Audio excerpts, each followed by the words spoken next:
العالمين وبه نستعين على الدين والصلاة والسلام على أشرف الأنبياء والمرسلين وعلى آله وأصحابه أجمعين أما بعد. Pertama-tama, marilah kita panjatkan puji syukur kehadirat Allah Subhanahu wa Ta'ala yang telah memberikan kepada kita banyak sekali nikmat, terutama nikmat iman, Islam, nikmat sehat, dan juga nikmat sempat, sehingga Alhamdulillah Allah masih menggerakkan hati kita untuk mengikuti kajian tafsir online bagi dosen dan tenaga kependidikan Universitas Muhammadiyah Surakarta. Salam dan salam semoga Allah limpahkan kepada Nabiullah Muhammad Sallallahu Alaihi Wasallam. Yang terhormat Ustadz Ainur Rahim sebagai narasumber kita pada siang hari ini, yang insya Allah berikan keberkahan dan kesehatan. Bapak Ibu dosen dan tenaga kependidikan Universitas Madya Surakarta yang Allah dirahmati Allah Subhanahu Wa Taala, untuk mengawali kajian kita pada siang hari ini, marilah kita buka bersama dengan bacaan basmalah. Bismillahirrahmanirrahim. Baik, Ustaz Ainur Rahim, waktu dan tempat kami silahkan untuk jenengan menyampaikan, melanjutkan masih surat Al-Fatihah. Ya, Ustaz, waktu dan tempat kami silahkan. Enggak, Ustaz. Bismillahirrahmanirrahim. Assalamualaikum warahmatullahi wabarakatuh. Waalaikumsalam warahmatullahi wabarakatuh. Alhamdulillah rabbil alamin hamdan katsiran tayyiban mubarakan fi kama yuhibbu rabbuna wa yarda. Asyhadu an la ilaha illallah wahdahu la syarika lah wa asyhadu anna Muhammadan abduhu wa rasuluh. Rabbi shrah li sadri wa yassir li amri wahlul 'uqdatam min lisani yafqahu qawli amma ba'du. Rekan-rekan semua yang dirahmati oleh Allah, marilah pertama kali kita ucapkan puja dan puji syukur kita kehadirat Allah Subhanahu wa taala atas rahmat hidayah dan petunjuknya. Alhamdulillah, pada siang hari ini kita bersama-sama bisa mengikuti kajian. Jadi insya Allah sepanjang orang itu masih mau ngaji, ngaji bentuknya apapun, apakah itu ngaji online, offline, sepanjang orang itu mau belajar, insya Allah dia senantiasa dalam rahmat Allah Subhanahu wa Ta'ala. Baik kawan-kawan dirahmati oleh Allah, saya akan melanjutkan kajian tentang tafsir surat Al-Fatihah. Sebelumnya masih belum selesai, terus karena surat Al-Fatihah ini adalah apanya itu eh, termasuk konklusi kesimpulan dari ayat Al-Quran, maka saya akan pelan-pelan khusus pada surat Al-Fatihah ini saja. Nanti pertemuan selanjutnya insya Allah nanti kita per apa itu namanya, per surat sekali pertemuan, per surat sekali pertemuan. Tapi khusus untuk surat Al-Fatihah ini, maka pertemuannya adalah mungkin satu pertemuan satu surat seperti itu. Saya akan share dulu sebelumnya.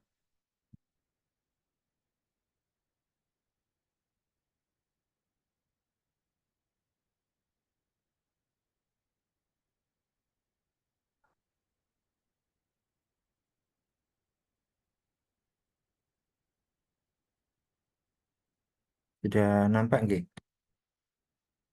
Sampun, Ustaz. Ya. Kita menyelesaikan dari surat Al-Fatihah Ar-Rahman Ar-Rahim. Ini sudah kemarin kita bahas. Terus Rahman dan Rahim Allah itu apa? Rahman dan Rahim Allah itu banyak. Jadi Rahman itu riqah dalam lisanul Arab itu disebutkan riqah atau ta'atuf. Ta'atuf atau riqah itu seperti rasa belas kasihan, mengasihi, menyayangi, simpati, melunak, termasuk juga ampunan. Yaitu dan Rahman dan Rahim yang terambil dari kata rahmah. Maka disebutkan dalam hadis Abu Hurairah itu disebutkan hadisnya ini dulu ketika saya waktu masih belajar membaca hadis ini, saya berpikiran terus untuk apa kita ibadah gitu. Tapi setelah memahami hadis ini, untung ada hadis ini mungkin. Kalau tidak ada hadis ini mungkin kita mungkin tidak akan masuk surga mungkin. Kita mungkin akan kesulitan gitu. Disebutkan Rasulullah Shallallahu Alaihi Wasallam berkata, la yudahila ahadan amaluhu al jannah. Jadi maf'ul binya itu ahadan, fa'ilnya itu amal. Jadi amal seseorang dari kalian itu tidak akan pernah bisa mengantarkan untuk orang itu masuk surga. Amal itu tidak akan bisa mengantarkan masuk surga. Kemudian sahabat bertanya, wala anta ya Rasulullah, apakah panjenengan juga ya Rasulullah? Qala wala ana. Kan? Begitu juga saya. Amal saya itu tidak akan pernah bisa mengantarkan saya masuk surga. Kan kaget sahabat semuanya. Kita disuruh sholat kan dalam Al-Quran kan ilal ladzina amanu wa amilus sholihat kan. Kecuali yang beramal soleh kan dan orang beriman kan masuk surga. Nah ini kok hadisnya kok kayak gini. Nah ini sepintas seolah kontradiksi, seolah-olah ta'arud namanya. Seolah-olah ada pertentangan. Tapi kemudian ketika kita kumpulkan namanya al-jam'u taufik itu kita dudukkan ternyata enggak. Nah ini metode ini dipakai oleh Muhammadiyah, jam'u taufik. Jadi hadis ini didudukkan, ternyata nggak ada pertentangan sama sekali. Maka kemudian saya lanjutkan, wala ana illa ayyataghammadani Allah bi fadlin wa rahmatin. Kecuali Allah mengkaruniakan kepadaku itu apa itu namanya karunia dan rahmat. Jadi tidak akan pernah bisa kita masuk surga kecuali Allah mengkaruniakan, memberikan kepada kita itu karunia dan rahmat gitu. Maka Rasulullah melanjutkan fasad itu pakai sin bukan pakai shin. Pakai shin besar itu artinya beda. Fasad itu artinya maka berbuat baiklah. Wa qulu qawlan sadida itu kan. Fasad itu maka berbuat baiklah. Berlaku luruslah. Wa qaribu mendekatlah terus kepada Allah. Wa qaribu taqarrub. Wala yatamayyan wala yatamannayanna ahadukumul mauta imma muhsinan fala'allahu ayyazdada khairan. Dan jangan ada di antara kita itu ada yang meminta untuk dimatikan. Nggak boleh gitu. Nggak boleh dan minta untuk dimatikan itu nggak boleh. Karena jika dia orang baik, semoga saja bisa menambah amal kebaikannya. Wa imma musian fala'allahu ayyasta'tiba. Jika dia akhlaknya buruk, mudah-mudahan Allah menerima tobatnya. Jadi, para hadirin yang dirahmati oleh Allah, jadi ternyata amal itu tidak akan pernah bisa memasukkan ke dalam surga, gitu kan? Mungkin orang berpikir, terus kenapa kok kita beramal? Kalau kita mengetahui arti dari rahmah, itu insya Allah kan kita sudah paham. Rahmat itu kasih sayang Allah. Rahmat itu bisa berarti juga ampunan. Rahmat itu bisa berarti juga belas budi. Artinya kita tuh belum layak sebenarnya, cuman karena kasih sayangnya Allah. Maka dari hadis ini, ulama memberikan beberapa pandangan. Satu, masuk surga itu bukan hanya karena amal perbuatan semata, akan tetapi juga karena ampunan dan rahmat Allah. Coba, kalau dosa kita itu dihitung dengan amal perbuatan kita, coba ayo banyak mana, coba. Kita jujur dengan diri kita. Pasti banyak dosa kita. Dosa kita itu banyak, tapi Allah itu sama sekali tidak menganggap ketika kita tobat. Ampunan itu adalah rahmat dari Allah. Jadi rahmat Allah itu bentuknya banyak, kasih sayang Allah, termasuk juga ampunan.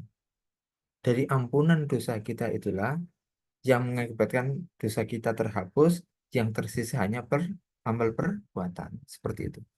Kemudian rahmat Allah bisa juga berbentuk pertolongan Allah.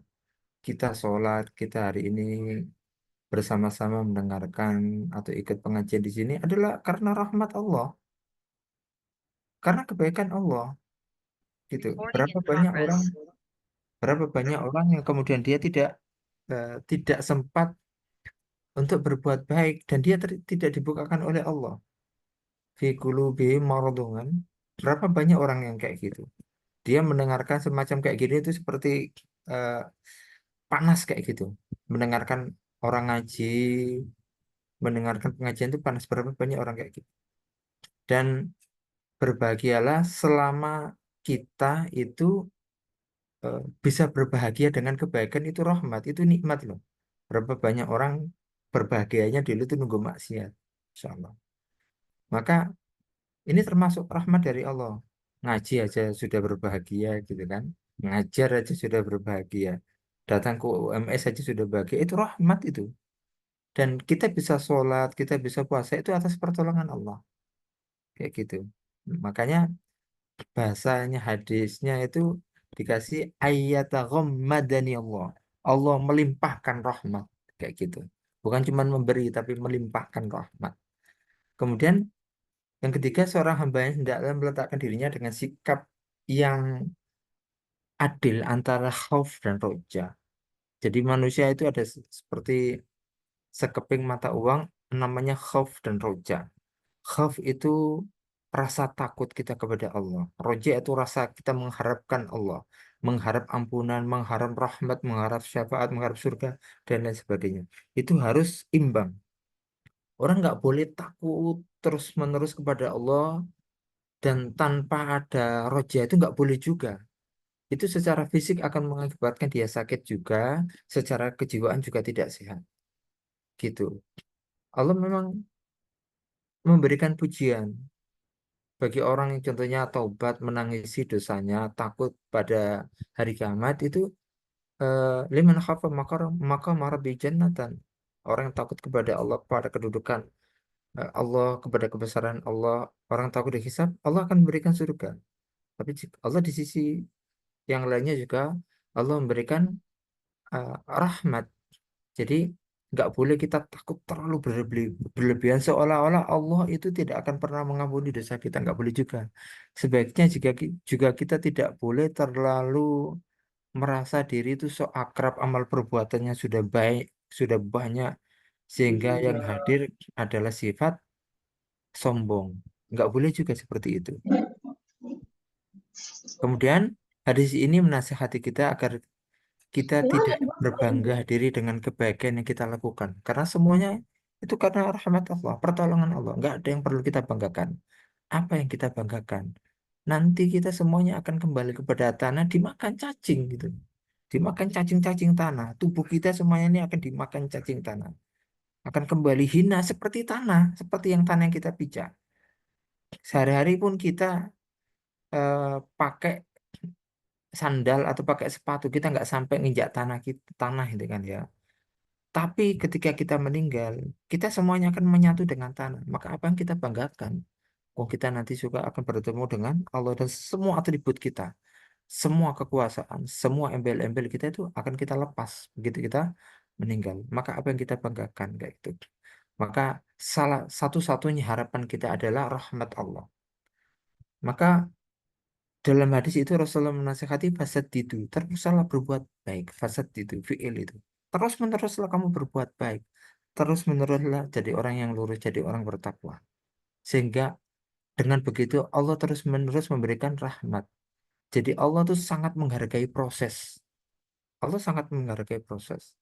Jadi Allah tahu bahwa kita ini tidak akan pernah sempurna, dan Allah sangat tahu bahwa kita ini banyak berdosa. Maka Allah mengampuni dosa-dosa kita gitu.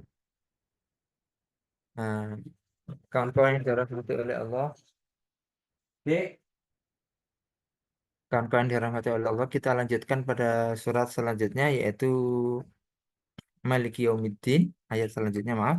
Malik eh, rata-rata riwayat yang paling banyak itu bacanya adalah Maliki gitu. Rata-rata Maliki, yang baca Malik itu sedikit sekali. Dari riwayat dari mutun mutun Syatibi itu sedikit, cuman Kisai sama Hafs Asim yang kita baca itu bacanya Maliki. Rata-rata yang lainnya bacanya Maliki. Jadi memang berasal dari akar kata yang sama, Malaka itu dari akar kata yang sama. Tapi kalau Malik itu artinya pemilik. Nah ini saya pakai mimnya panjang maka Malik. Tapi kalau Malik itu artinya raja, mulkun. Kalau Malik itu mempunyai milkun, kepemilikan, berhubungan dengan kepemilikan. Malik yang memiliki, kalau Malik adalah raja, kurang lebih sama.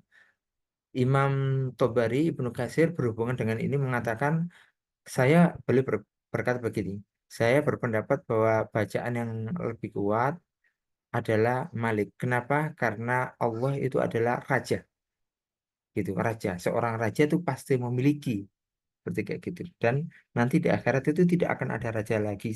Semuanya nggak ada raja. Kalau di dunia Allah masih mengizinkan orang jadi raja. Tapi nanti ketika di akhirat semuanya nggak ada yang jadi raja sama sekali. Yang jadi raja cuma Allah.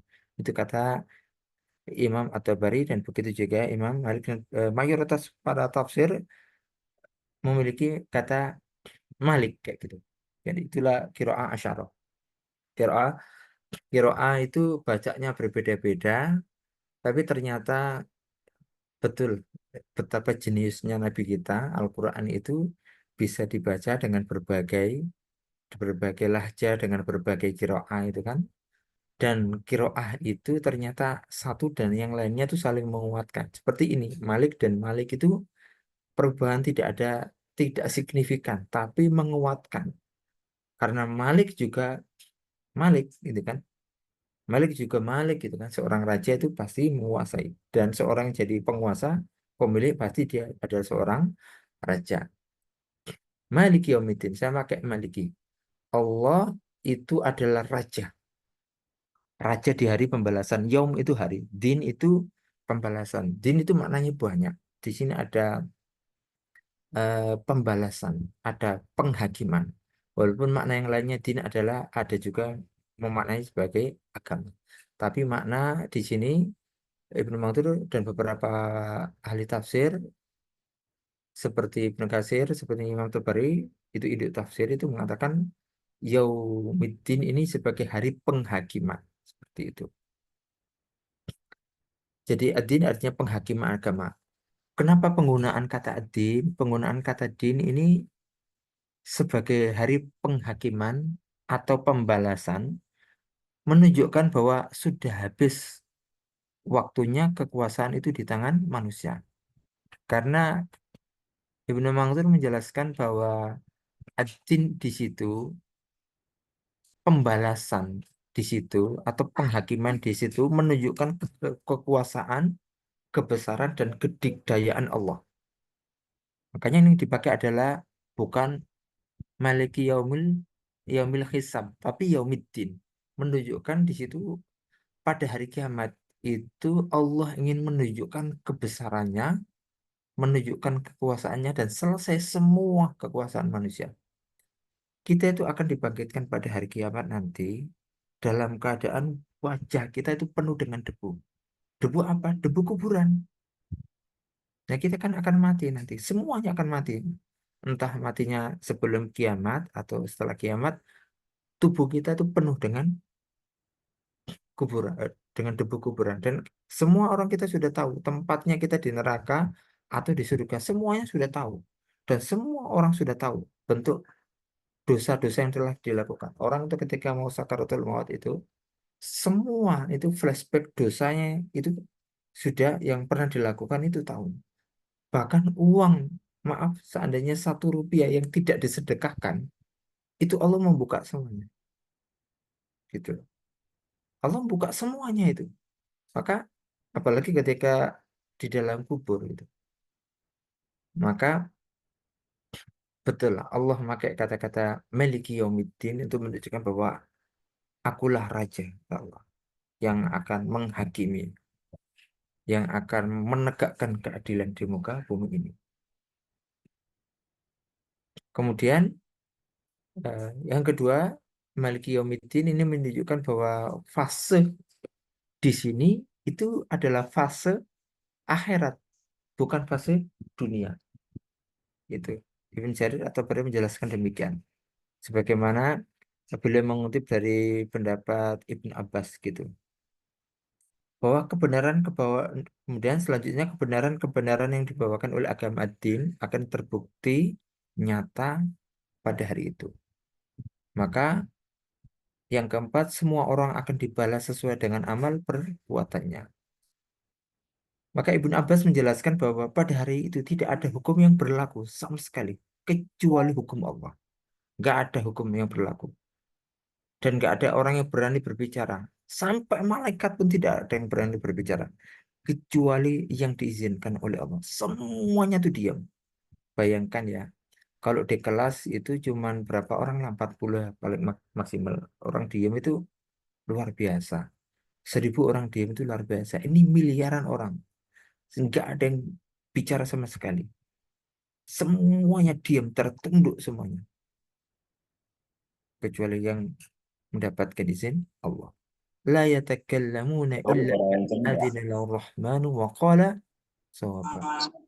Jadi nggak ada yang berbicara sama sekali kecuali yang diizinkan oleh Allah. Sampai malaikat pun. Wa qala sawaba. Dan dia mengatakan benar. Kemudian al-mulku yawma idzinil haqqu lirrahman wa kana yawman 'alal kafirina 'asira. Kerajaan pada hari ini hanyalah milik Allah gitu, yang maha hak. Kerajaan pada hari itu, kekuasaan pada hari itu hanya milik Allah.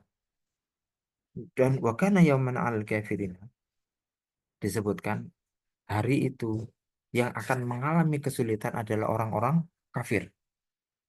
Gitu. Maka nikmat yang luar biasa kita ketika kita saat ini berada dalam akidah yang benar.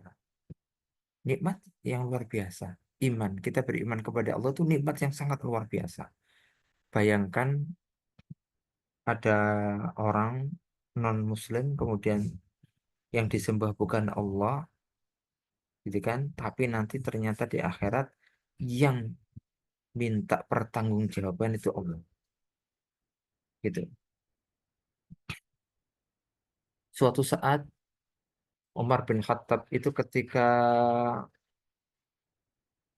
eh, berkunjung ke Syam itu, beliau melihat pendeta yang keluar rantai itu nangis. Umar bin Khattab heran itu. Heran Umar bin Khattab, pendetanya itu heran. Kenapa engkau menangis? Gitu kan ya. Disebutkan, kemudian Umar berkata, saya kasihan kepada engkau. Kasihan apa yang engkau kasihani? Engkau luar biasa, mati-matian menegakkan agama kamu, tapi ternyata adalah amilatun nasibah. Apa yang kau kerjakan semuanya ini adalah semuanya yang kamu kerjakan tidak akan diterima oleh Allah. Gitu. Karena Tuhan seluruh alam itu adalah Allah. Maka kemudian berlanjut kepada diskusi dan orang itu kemudian masuk Islam. Kita beruntung ya. Karena Tuhan yang kita sembah saat ini Allah itu adalah Allah nanti pada hari akhirat, Allah nanti yang akan menghakimi kita. Kemudian yaumahum barizun, pada hari ketika tampak jelas, barizun, jelas di hadapan Allah. La yakhfa 'alallahi minhum syai'. Nggak ada apapun yang bisa disembunyikan di hadapan Allah. Nggak ada yang bisa disembunyikan. Gitu. Limanil mulkul yaum. Ada pertanyaan. Siapa? Siapakah pemilik kerajaan? Kan? Siapa raja pada hari ini? Semua mengatakan Allah. Ini pertanyaan. Dan kita akan ditanya kalau pasti jawabannya adalah Allah. Dan orang-orang kafir semua jawabannya akan tetap jawab Allah kayak gitu. Semuanya. Maka lillahil wahidul qahhar. Maka milik Allah yang Maha Esa lagi yang Maha mengalahkan. Maka Ibnu Mandur menjelaskan Maliki Yaumiddin, di situ ada sifat Allah yang qahhar. Qahhar. Di situ sifat Allah yang qahhar, yang Maha perkasa, Maha gagah, Maha mengalahkan, bahwa semuanya tidak ada yang namanya orang yang berkuasa, orang yang menggunakan kekuasaannya atau orang pakai atribut, semuanya nggak ada. Gitu. Bahkan dalam hadis diriwayatkan semua orang pada hari itu dibangkitkan dalam keadaan tidak pakai baju apapun. Aisyah mengatakan, apakah kita tidak malu? Kata Rasulullah, nggak ada sama sekali orang yang kemudian sampai melihat melihat melihat tubuhnya. Kenapa? Saking takutnya, gitu. Yauma yaj'alul wildan syiba. Jadi sampai orang yang rambutnya hitam itu, anak kecil yang rambutnya hitam, begitu kiamat itu tiba-tiba jadi putih. Saking takutnya. Kemudian yauma la tamliku nafsun li nafsin syai'a wal amru yauma idillah.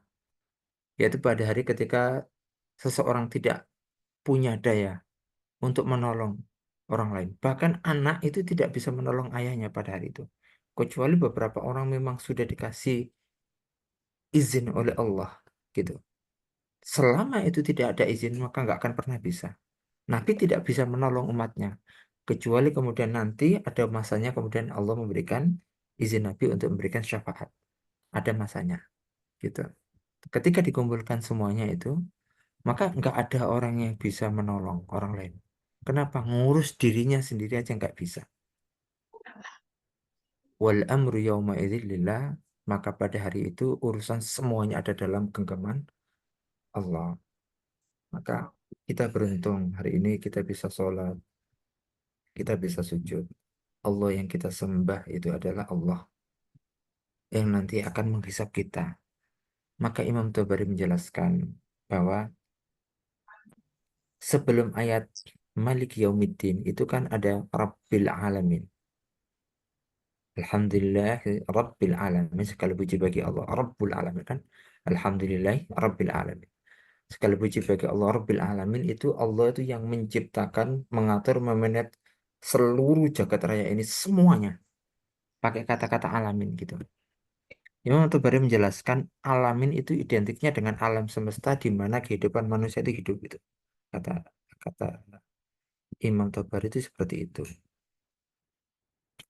Kemudian setelah itu ada kata maliki atau maliki yaumiddin.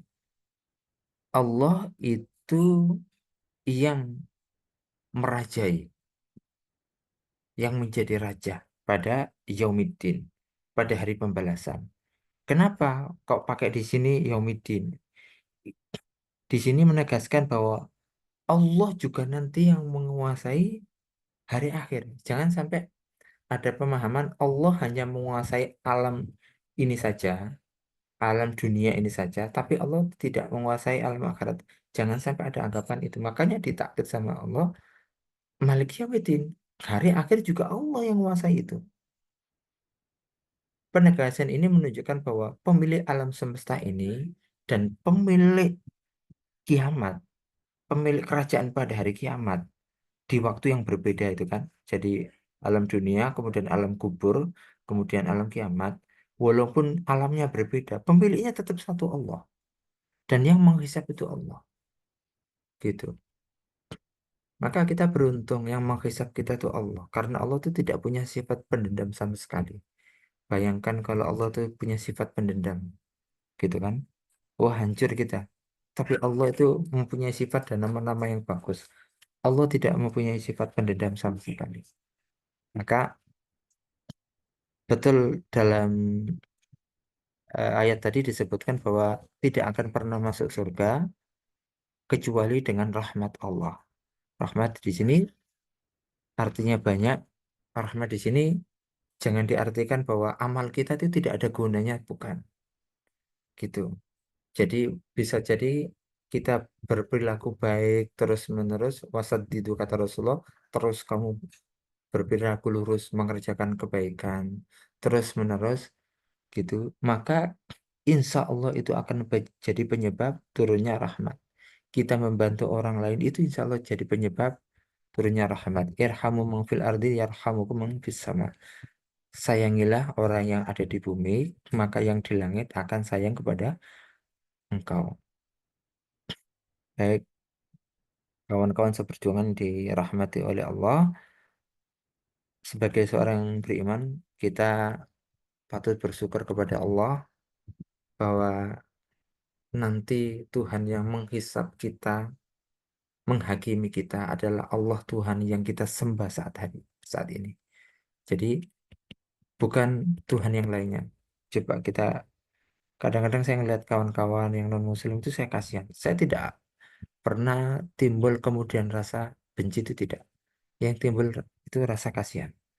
Kadang-kadang beberapa orang itu berlebihan dalam toleransi gitu. Toleransi adalah lakum dinukum walidin. Dia beribadah silakan. Nggak perlu kemudian kita datangin mereka ke tempat agama mereka, kemudian ikut ritual agama mereka, itu nggak perlu juga, nggak perlu. Kemudian kita jaga mereka, kan biarin aja dia dijaga sama orang-orang yang maaf yang berkewajiban, contohnya polisi, tentara dan lain sebagainya. Itu berlebihan, berlebihan kadang-kadang. Jadi toleransi adalah lakum dinukum waliyatin. Jangan sampai kemudian anak yang masih sekolah diperkenalkan toleransi tapi kebablasan gitu kan. Contoh diajak ke tempat ibadah mereka buat apa? Gitu. Dia bukan kuliah jurusan ilmu agama. Kalau kuliah jurusan ilmu perbandingan agama mengadakan penelitian, eh, mungkin masih masuk masuk akal kayak gitu. Masih kecil, tanamkan kepada mereka akidah yang benar. Toleransi itu bukan seperti itu. Toleransi adalah kita, orang lain melakukan ibadah, nggak apa-apa. Kita kasih waktu, kita kasih kesempatan mereka. Kemudian tidak melebur jadi satu gitu. Nabi Muhammad itu pernah, karena orang kafir itu kebingungan mau menyuruh Nabi Muhammad ini berhenti, kok nggak bisa gitu kan. Kemudian dibuatlah semacam kayak gini saja ya Muhammad, sehari kamu beribadah menyembah Tuhan saya sehari ibadah menyembah Tuhan kamu, gantian kayak gitu. Maka turunlah surat itu. Jadi semuanya harus diletakkan pada porsinya, dan umat Islam itu umat yang sangat sangat toleran, umat-umat yang sangat toleran gitu. Selanjutnya, iyyaka na'budu wa iyyaka nasta'in. Iyyaka itu di situ dalam tafsir itu yufidul hasr, menunjukkan pada pembatasan. Makanya dalam tafsir pasti ditulis di situ hanya kepada engkau. Bukan na'budu iyyaka, tapi iyyaka hanya kepada engkau. Beda. Jadi nggak boleh ayat ini dibalik itu. Jadi kita yang kita sembah itu hanya kepada Allah saja. Gitu. Iyyaka hanya kepada engkau ya Allah. Na'budu, kami menyembah. Kah, makanya di situ disebutkan kah. Jadi di lahja Arab itu beda dengan mungkin gaya kita Indonesia itu kan, kalau nyebut orang lain itu kan harus nama bapak atau apa gitu kan ya. Dalam bahasa Arab tidak seperti kayak gitu. Jadi kita kan ada unggah-ungguh seperti kayak gitu kan. Dalam bahasa Arab langsung kayak gitu. Iya kah? Kayak gitu. Gitu. Kalau kita nyebut orang lain kan antum, kadang-kadang kan untuk menunjukkan pada penghormatan. Kalau di Arab sendiri sebenarnya nggak harus seperti itu. Iya kan, di situ hanya ada sebuah pembatas. Dalam bahasa Indonesia disebutkan hanya kepada engkau. Nak butuh kami menyembah. Wa iyyaka, hanya kepada engkau. Nasta'in, kami mohon pertolongan. Nasta'in. Itu. Di sini ada adabnya. Jadi yang pertama adalah nak butuh, kita beribadah. Kemudian setelah beribadah baru minta pertolongan kepada Allah. Maka artinya ketika kita minta tolong, hanya minta tolong kepada Allah. Begitu pula ketika kita ibadah, kita hanya beribadah kepada Allah. Lafaz ibadah itu didahulukan. Imam Ibnu Taimiyah menjelaskan bahwa ibadah itu apa sih? Ibadah itu segala bentuk kebaikan yang diridhai oleh Allah. Semuanya bentuk. Kita tuh kadang-kadang itu kalau memaknai makna ibadah itu hanya pada ritual ibadah yang bentuknya ada ritualitas seperti sholat, puasa. Padahal ibadah itu jenisnya banyak. Kalau di Muhammadiyah itu yang klasifikasi yang paling sering dipakai adalah ibadah mahdhah dan ghairu mahdhah. Ibadah mahdhah itu ibadah yang jelas sekali. Rukunnya jelas, ketentuannya jelas. Sholat, puasa, haji itu sudah sangat jelas ketentuannya. Nggak bisa dirubah. Dan ada ibadah ghairu mahdhah, ibadah yang ketentuannya tidak dijelaskan secara eksplisit, secara detail. Bisa dilakukan kapanpun. Seperti sedekah, membantu itu kan bisa dilakukan kapanpun. Jadi ketentuannya ada, tapi longgar, tidak sedetail, tidak sedikit ketentuan ibadah mahdoh. Nah, dalam ibadah mahdoh ini Muhammadiyah tidak ada istihad karena dia muhkam, jelas sekali rukun syaratnya. Sholat itu sudah ada rukun syaratnya sudah jelas gitu. Maka tidak ada yang namanya ruang untuk istihad di sini. Tapi pada ibadah yang ghairu mahdoh itu ada di sini. Contohnya menolong orang gitu kan. Dan contohnya menyantuni anak yatim gitu kan. Termasuk salah satu yang pertama Muhammadiyah itu orang yang membuat gebrakan anak yatim dikumpulkan di satu tempat kemudian dididik. Zaman dahulu itu kan yang namanya mendidik anak yatim kan anak yatim dipanggil ke rumah kemudian dididik gitu kan. Muhammadiyah termasuk salah satu yang pertama salah satu yang pertama di Indonesia mengumpulkan anak yatim di satu tempat kemudian setelah itu dididik dan itu termasuk ada perlawanan waktu itu. Bapak Ibu yang dirahmati oleh Allah. Nah, kita belajar tentang kesyirikan. Zaman dahulu pada zaman Nabi Muhammad hidup itu sebelumnya ada kesyirikan dan itu diperangi oleh Rasulullah. Mereka ditanya siapa man rabbus samawati wal ard. Mereka ditanya siapa itu Tuhan langit dan bumi. Mereka akan mengatakan Allah. Yang menciptakan langit siapa? Mereka ditanya itu Allah. Yang memberikan makan kamu Allah. Itu orang-orang kafir Quraisy itu begitu. Maka mereka sumpah itu sumpahnya ketika mereka membackup Nabi itu Wallahi demi Allah. Mereka percaya menciptakan langit Allah, memberikan makan rezeki Allah itu mereka percaya. Tapi ketika mereka beribadah itu bukan beribadah kepada Allah. Mereka beribadah kepada patung, berhala dan lain sebagainya. Kenapa? Mereka menganggap itu sebagai perantara. Maka lafaz di sini adalah iyakah hanya kepada engkau. Menunjukkan kata ulama nggak ada yang namanya perantara ketika kita beribadah. Kita dengan Allah saja. Iyakah. Nggak ada perantaranya ketika kita beribadah. Beda. Jadi ini menghapus stigma bahwa di zaman dahulu mereka itu mengetahui yang namanya tauhid mereka mengetahui bahwa yang menciptakan dia itu Allah. Tapi ketika mereka beribadah kepada patung berhala dan menganggap itu sebagai perantara kepada Allah. Kondisi sekarang terbalik. Orang-orang sekarang itu mereka ke masjid menyembah Allah. Mereka puasa, mereka haji. Tapi praktek ritual syirik itu banyak. Ada beberapa, gitu. Ada beberapa. Dulu saya waktu kecil itu kan ketika waktu kecil mas saya sekolah madrasah Ibtidaiyah Muhammadiyah. Di ketika masih kecil dikasih apa itu namanya mungkin penyemangat lah kalau juara nanti diajak jalan-jalan. Nah, waktu itu saya diajak ke salah satu makam Wali Songo. Sampai di sana itu kaget ayah saya itu kan ya. Mau minta apa itu kan ya. Jadi pakai bahasa Jawa. Ada keperluan apa nih?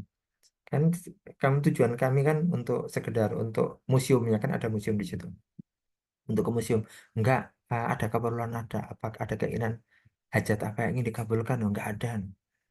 Nah, saya tidak mengatakan semua peziarah itu, tapi memang bentuk seperti itu ada, kayak gitu. Jadi kita menyembah Allah, kita menyembah Allah. Maka kadang-kadang saya termasuk orang yang senang untuk ziarah, itu senang. Tapi kadang-kadang saya membatasi karena khawatir, karena memang betul ada, tidak semuanya, tapi bentuk kesyirikan-kesyirikan itu ada, kayak gitu. Jadi kawan-kawan semua yang rekan-rekan seperjuangan semua yang dirahmati oleh Allah, bentuk kesyirikan saat ini itu kita menyembah Allah, tapi dalam uh, rububiyahnya seolah-olah ada yang punya kekuasaan selain Allah, gitu. Bentuk contohnya ritual larung sesaji atau petik laut lah. Itu sudah bentuk kemusyrikan itu. Mau atas dasar budaya itu bentuk kemusyrikan. Saya pernah suatu saat ngajar di Universitas Muhammadiyah, tapi bukan di UMS, sebelum ke UMS itu. Saya tanya bentuk kemusyrikan. Akhirnya 1 bulan itu saya memperbaiki anak-anak itu tentang kemusyrikan. Karena di mata mereka itu ritual budaya. Bahkan ada yang namanya petik laut itu disandingkan dengan khataman Al-Quran itu bentuknya bagaimana kayak gitu. Itu bagaimanapun itu bentuk acaranya itu syirik karena mereka bersedekah pada penguasa laut kayak gitu. Kalau alasannya ngasih makan ikan ya kenapa nggak bentuk konsentrat aja kan? Kenapa harus kepala kepala sapi kan kayak gitu. Tapi memang kita memerlukan kearifan, tidak ujuk-ujuk kayak gitu. Dan memang berat menegakkan menegakkan ketauhidan. Tapi tetap harus harus kita katakan kayak gitu. Jangan sampai ada yang paling menakutkan adalah jangan sampai ketika ada orang nanti masami'na fi abainal awalin. Jadi masami'na jangan sampai ada orang mengatakan cucu-cucu kita kami nggak pernah dengar nenek moyang kami melarang ini. Jangan sampai kayak gitu. Jangan sampai kayak gitu. Ustadz, ada yang tanya mahasiswa tuh. Kami cuma menonton sama kamu juga mendukung kemusyrikan. Ini di Indonesia ini dianggap sebagai hal yang sangat biasa budaya, gitu. Dianggap sebagai hal yang budaya. Jadi Muhammad dia tidak pernah melarang yang namanya budaya apapun silakan. Yang penting jangan sampai melanggar syariat. Karena penguasa bumi itu ya Allah, penguasa lautan itu ya Allah. Nggak ada penguasa yang lainnya. Penguasa yang memberikan rezeki juga Allah. Sama dengan bentuk contohnya sedekah bumi. Kalau di tempat kami ada ini sedekah buminya itu dulu bentuknya syirik katanya terus dirubah jadi bentuknya jadi tasyakuran, dirubah pelan-pelan sama toko sini terus dirubah dibawa ke masjid, makanan dibawa ke masjid, kemudian berdoa bersama terus dimakan bersama. Nah semacam kayak gitu itu nggak apa karena dia telah merubah dari ritual sebelumnya karenanya itu dikasihkan kepada Dewi Sri semacam kayak gitu. Nah, kalau ada anggapan bahwa yang memberikan makan, memberikan rezeki adalah selain Allah, bentuk apakah Dewi Sri, penghuni laut dan lain sebagainya, maka itu hukumnya adalah syirik. Gitu, syirik hukumnya. Maka jangan sampai kemudian kita mendukung. Meskipun begitu, kita menyampaikannya harus dengan yang arif juga. Karena kata Rasulullah, fa'innahum la ya'lamu. Gitu kan, karena mereka bisa jadi melakukan itu tidak tahu.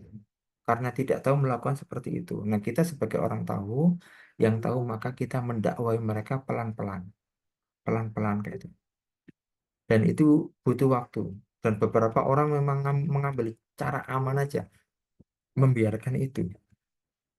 Jadi Bapak Ibu yang dirahmati oleh Allah, ibadah itu bentuknya banyak sekali. Jangan sampai ibadah itu hanya eh, dianggap seperti ritual seremonial saja. Jangan sampai panjenengan semuanya ngajar. Itu ibadah. Ibadah yang sangat luar biasa itu. Ada yang mungkin jurusan psikologi, kedokteran, farmasi, teknik, dan lain sebagainya. Itu hukumnya panjenengan ngajar itu fardu kifayah. Kalau nggak ada yang bisa dari orang Islam ngajar kayak gitu, itu semuanya kita kena dosa. Kenapa? Kemudian datangkan non muslim kayak gitu. Itu termasuk ilmu yang fardu kifayah kayak gitu.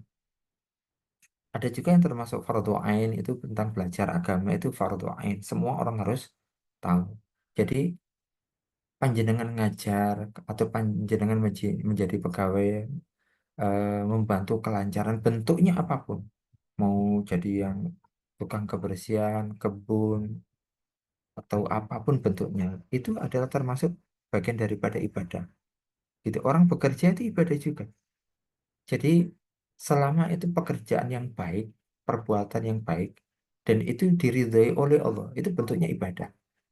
Jadi jangan sampai ibadah itu hanya di masjid saja, tidak, gitu. Ibadah itu bentuknya banyak sekali. Maka wa ma khalaqtul jinna wal insa illa liya'budun.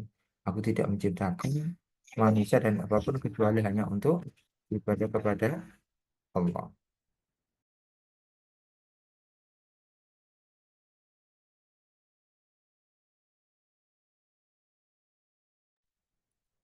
Mungkin ada pertanyaan? Ada Ustaz, Hapunten. Ini pertanyaan dari pekan lalu, pembahasan ayat 5 dan 6. Izin saya bacakan Ustaz. Assalamualaikum Ustaz, saya ingin mengetahui lebih lanjut ayat 5 dan 6. Saya tergelitik dengan kata engkaulah ayat 5 dan kami ayat 6. Siapakah yang dimaksud engkau dan kami secara sistematis ya?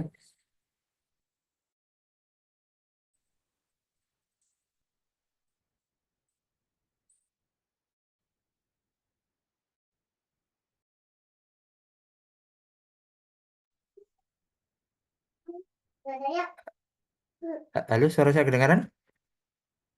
J, J, Ustaz. Oh, Oke. baik, baik.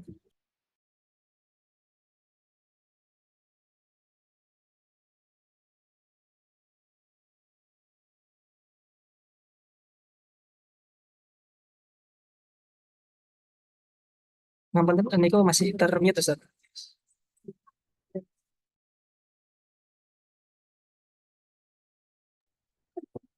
Jadi kawan-kawan yang dirahmati oleh Allah, iyaka ka di situ hanya kepada Allah. Suara saya jelas ya? Ka di situ menunjukkan iyaka itu hanya kepada J, Allah, ka di situ. Dan ulama menjelaskan kenapa kok di situ kok kah gitu kan ya, iyaka gitu kan, menunjukkan bahwa ketika kita beribadah, kita minta sama Allah tuh nggak ada yang namanya perantara, itu nggak ada. Langsung Allah mendengar kita, langsung Allah membantu pada kita. Gitu. Iyaka maksudnya anak butuh ya kami sebagai orang Islam itu menyembah.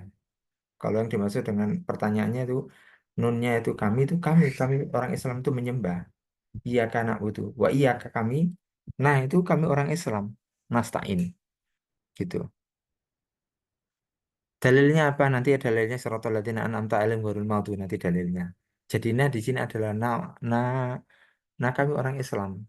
Kami menyembah dan kami mohon pertolongan. Kalau kami di sini adalah kami orang Islam gitu.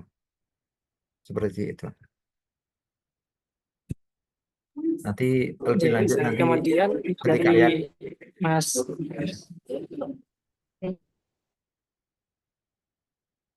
Oke. oke. Tanya Ustaz, Allah Maha Pengasih, apakah itu yang menyebabkan bumi ini aman-aman saja? Walaupun Mohon maaf, diulangi Mas, kok agak suaranya agak nggak seberapa jelas. oke, ngapunten. Jika Allah Maha Pengasih, apakah itu yang menyebabkan bumi ini aman-aman saja, walaupun ada tindakan korupsi yang besar-besaran, zalim terhadap Muslim? Mengatakan saya. Jadi khusus untuk umat Nabi Muhammad itu, Nabi kan pernah minta kepada Allah itu kan, agar umatnya tidak dihancurkan. Jadi eh, semuanya nanti ada waktunya, semuanya ada waktunya. Beda dengan umat-umat yang lainnya itu kan dihancurkan. Tapi khusus untuk umatnya Nabi Muhammad Sallallahu Alaihi Wasallam itu nanti ada waktunya, dan itu bagian dari rahmat dan bagian betul itu bagian dari rahmat dan bagian daripada kasih sayang Allah. Jadi ada masanya, mi'ad. Jadi ada masanya di mana semuanya itu akan keadilan itu akan ditegakkan oleh Allah. Nyon Sewu Tat, melanjutkan. Apakah itu yang malah menjadi nopo nggih, tindak korupsi atau kezoliman itu terus berjalan Ustadz. Jadi malah malah kayak nggak ada jerahnya gitu loh. Allah contohnya kayak gini, suatu saat ada yang bertanya, kenapa itu kayak orang Palestina itu kok Allah Allah membiarkan, kan kayak gitu kan. Terus dijawab, Allah kalau mau ngangkat kayak gitu tuh bisa saja, bisa jadi gampang sekali gitu kan Allah kayak gitu. Jadi Allah bisa kayak gitu. Tapi yang namanya kehidupan tuh pasti ada yang namanya cobaan. Yang namanya kehidupan itu ada cobaan pasti. Situ. Am hasibtum an tadkhulul jannah. Apakah kamu akan mengira masuk surga tanpa ada ujian ini, ujian itu? Enggak akan ada. Walam ya'tikum masalul ladzina khalu min qablikum, kan enggak ada yang namanya. Kemudian itu termasuk bagian daripada ujian kita. Nanti kita akan ditanya ketika ada seperti itu, posisi kita di mana? Apakah posisi kita itu ketika ada korupsi, kita termasuk pihak yang mendukung atau tidak? Gitu. Allah bisa memberantas semuanya kayak gitu gampang. Terus kita dapat pahala apa dengan itu? Dengan nahi mungkar dapat pahala apa?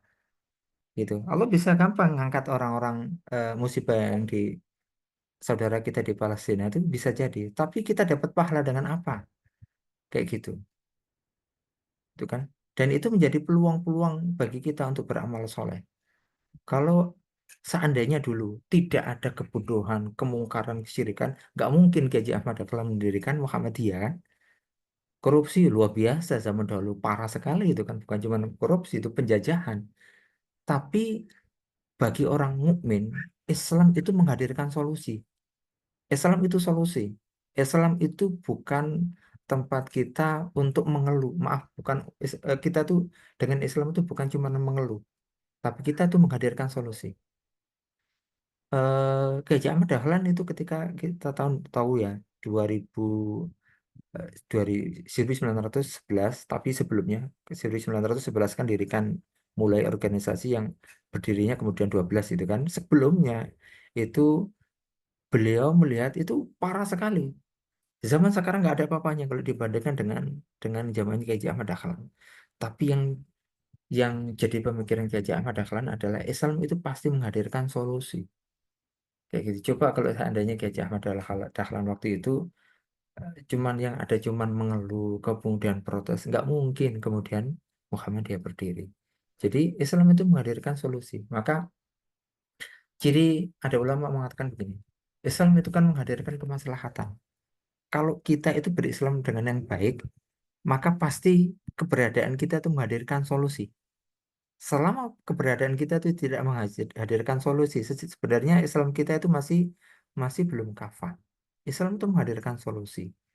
Jadi ada pilihan ketika ada fenomena semacam kayak gini, pilihan kita adalah mengeluh. Kenapa kok kayak gini? Kenapa kayak gini?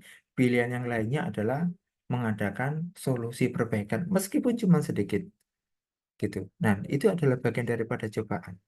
Selama hidup di dunia, yang namanya orang itu, selama hidup di dunia itu pasti yang namanya ada cobaan. Nggak mungkin. Nah, ada ketidakadilan di hadapan kita itu termasuk bagian daripada cobaan. Apakah kita diam dengan itu atau apakah kita melawan?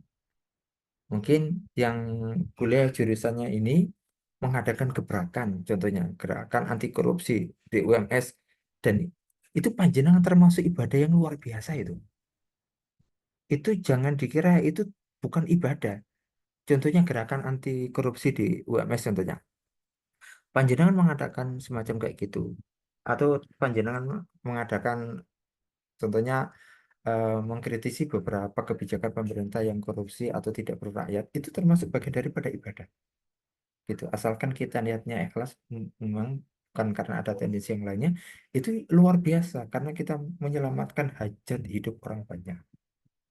Nah, itu yang dipahami eh, dalam Muhammadiyah bahwa Islam itu hadir sebagai rahmat, sebagai solusi. Gitu.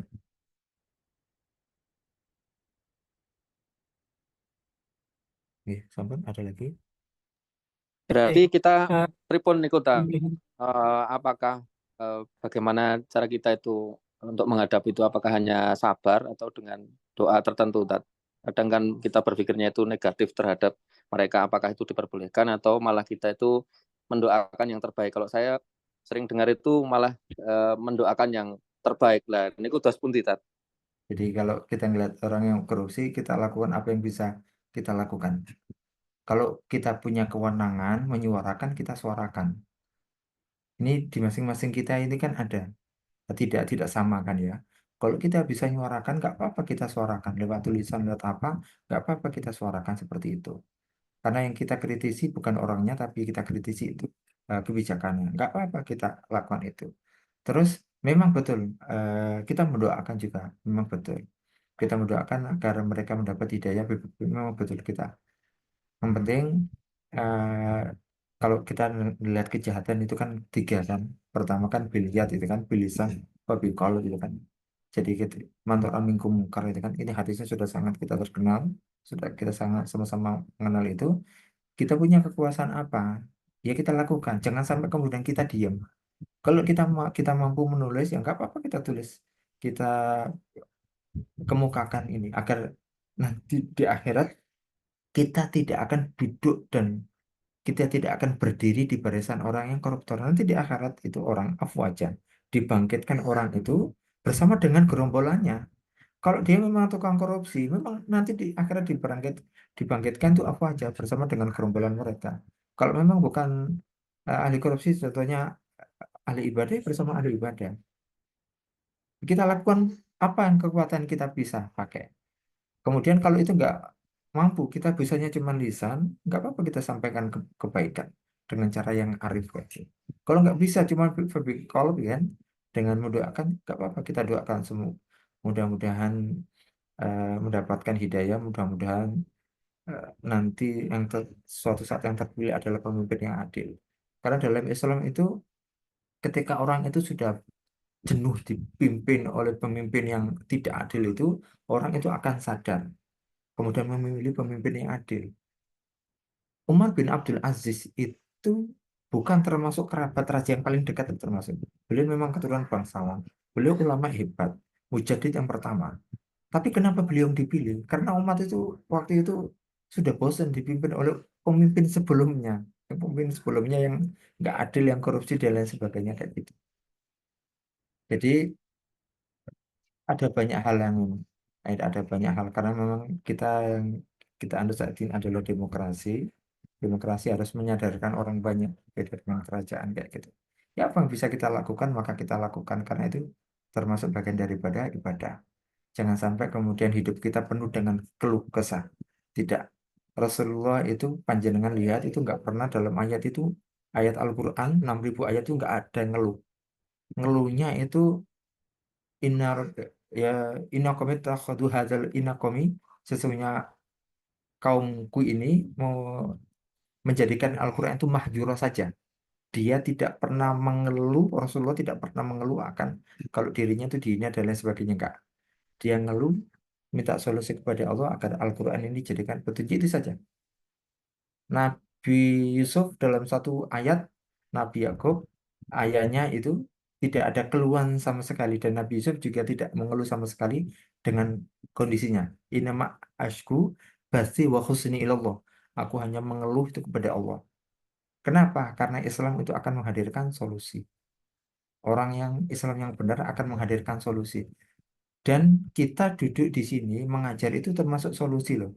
Coba kalau nggak ada pendidikan, karena nggak ada pendidikan orang Islam bodoh semuanya.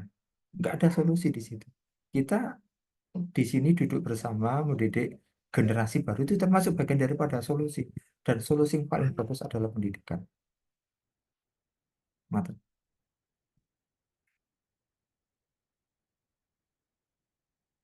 Apa nih? Baik, Mas Asep, adakah yang ingin disampaikan lagi? Baik, Ampun Tat, matur nuwun jazakumullah khair. Sami-sami ini oke, pertanyaan bagus ya, tadi. Mas Asep. Oke. Jika yang ingin bertanya, Bapak Ibu, kami persilahkan satu pertanyaan lagi. Baik, jika tidak kami persilahkan Ustaz Rain untuk closing statement untuk kajian pada siang hari ini. Kawan-kawan yang dirahmati oleh Allah, yang bisa memasukkan kita ke dalam surga adalah Allah sebagai pemilik surga itu sendiri.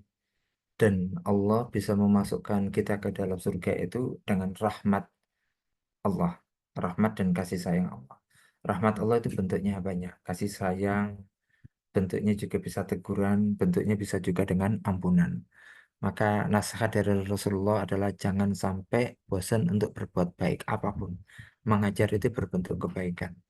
Bekerja yang halal itu bentuknya adalah kebaikan. Maka selama kita dalam kebaikan dan kita berbahagia dengan kebaikan, sejatinya kita adalah dalam rahmat Allah. Jadi gampangannya itu adalah keberkahan itu ziyadatul taqarrub wal khair. Ketika kita berbuat baik, kemudian kita senang, kita mendekatkan diri kepada Allah, kita senang itu, maka selama itu adalah kita dalam kebaikan, selama itu kita dalam rahmat Allah.